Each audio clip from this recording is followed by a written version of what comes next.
Hi. As a personal trainer, one of the things I'm asked about most is diet. Either, Nikki, what diet should I be on? Or, Nikki, I've been on a diet forever and I'm not losing weight. What am I doing? Because of this, I've written a blog, which is a very long blog, which will be around here somewhere, which gives you my 4 rules or 4 pillars to losing weight successfully. If you want to lose weight successfully, if you want to lose weight at all, you need to follow these rules. These rules, if you follow them consistently, at least 90% of the time, you will see a drop in body fat, change in body composition, and you will be happy with the results. I've created this video to just give you the highlights of the blog, just in case you look at the blog and think, oh, that's too much, I'm not going to read that. Okay, so rule number 1, you need to be in a calorie deficit. If you want to lose weight, it doesn't matter, even if you're eating only healthy foods, if your diet is made up of every healthy food that you can imagine, if you're eating at a calorie surplus, you will not lose weight. You need to be eating at a calorie deficit. What do I mean by that? Your body burns a certain number of calories each day, maintenance calories, if we call them. That number is known as your total daily energy expenditure, or TDEE. You need to work out what your TDEE is, and then you need to create a deficit, a healthy deficit. So if your TDEE, gosh, I don't want to say that again. If your TDEE is, say, 2,500 calories a day, you need to be eating a deficit to that. So maybe anywhere between 2,000 to 2,300 calories. That would be a good deficit. I would recommend that you don't go below 500, that the biggest deficit you have is 500. It's really easy to work out your TDEE. In the blog, I've given you a formula, but also if you just go online and Google TDEE calculator, you'll be able to work out what that is. So work out your TDEE, start eating at a calorie deficit. Calorie deficit is key. So that's rule number 1. Rule number 2, eat adequate protein. Do not cut any food groups out. So carry on eating your carbs, carry on eating your fat, but make sure that you are, I would say, prioritizing your protein intake. And even if you're a vegetarian or a vegan, there are many non-animal protein sources. So protein is really, really, really key. Again, I've given you in the blog, I've given you maybe 1 or maybe even 2 formulas as to how to work out what adequate protein looks like. Why is protein important? Protein will help you to build muscle. The more muscle you have, the higher your metabolic rate will be. The higher your metabolic rate will be, the more calories you will burn.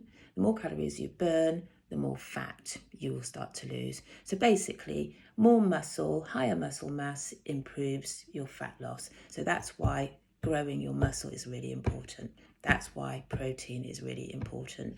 The other benefit of protein is it has a satiating, I think that's the word, effect on your appetite. In other words, it helps you to feel fuller for longer. So if you have, for example, a high protein breakfast like omelette, you're less likely to want to snack before your lunch. So make sure you're eating enough protein. Work out how much protein, what that looks like. The third rule is resistance training. Ideally, you should be upping your physical activity alongside of it changing your nutritional habits.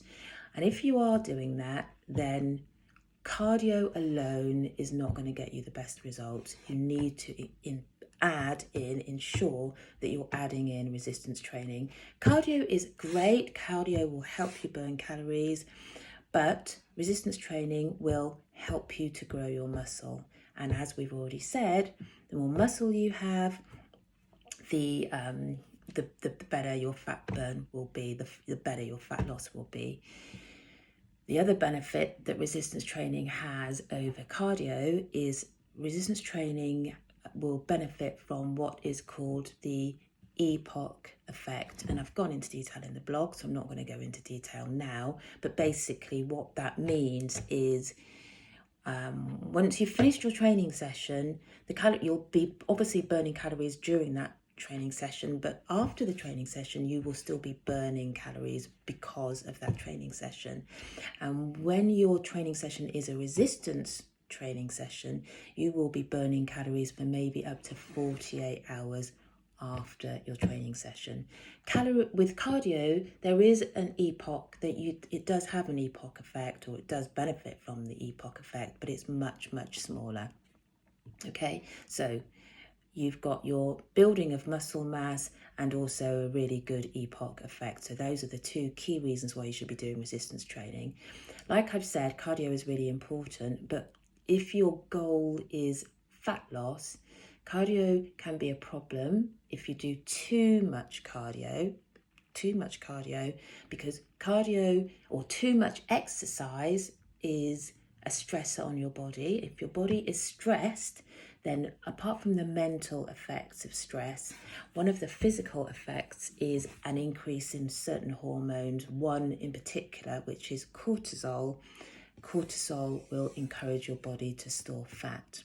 Okay, so increased stress increases cortisol, which increases your body's desire to store fat. So lots and lots of steady state cardio will definitely lead to be a stressor, a physical stressor on your body, even if it makes you feel great. The other reason why cardio is not the best tool if you are looking to lose fat is cardio has what is called a catabolic effect on your body or on your tissues, which basically means it breaks them down, and that includes muscle. And we've already said that more muscle means better fat burning. So that's why cardio, although a great tool for physical activity, is not the best tool or should not be the only tool that you use if your goal is specifically to lose fat. And then the final thing that you should make sure you're doing is you should make sure that you're resting. And alongside that, I would say rests/stress management. For the same reasons, again, as we've already talked about, stress is going to increase cortisol, and cortisol will encourage your body to store fat. And if you're not resting, and if that means that you're overtraining or your sleep quality is poor or you're not sleeping enough, then that is going to be a stressor on your body, which is going to encourage cortisol to do its lovely fat storing work. The other thing to bear in mind is when you're doing a strength training session or a resistance training session, all the good work that's happening to your muscles, basically your muscles are tearing down and then breaking up stronger and bigger. That doesn't actually happen whilst you're in the gym lifting that dumbbell. It actually happens whilst you're resting in bed. So that's why you need to make sure that you rest. So hopefully that very quick video just gives you some highlights. 4 pillars of successful weight loss. 1, make sure you're in a calorie deficit. 2, make sure you're eating enough protein. 3, make sure you're doing some resistance training. And 4, make sure that you're resting. Hopefully that helps. Do give me a call, drop me an email if you've got any questions at all. Take care. Bye-bye.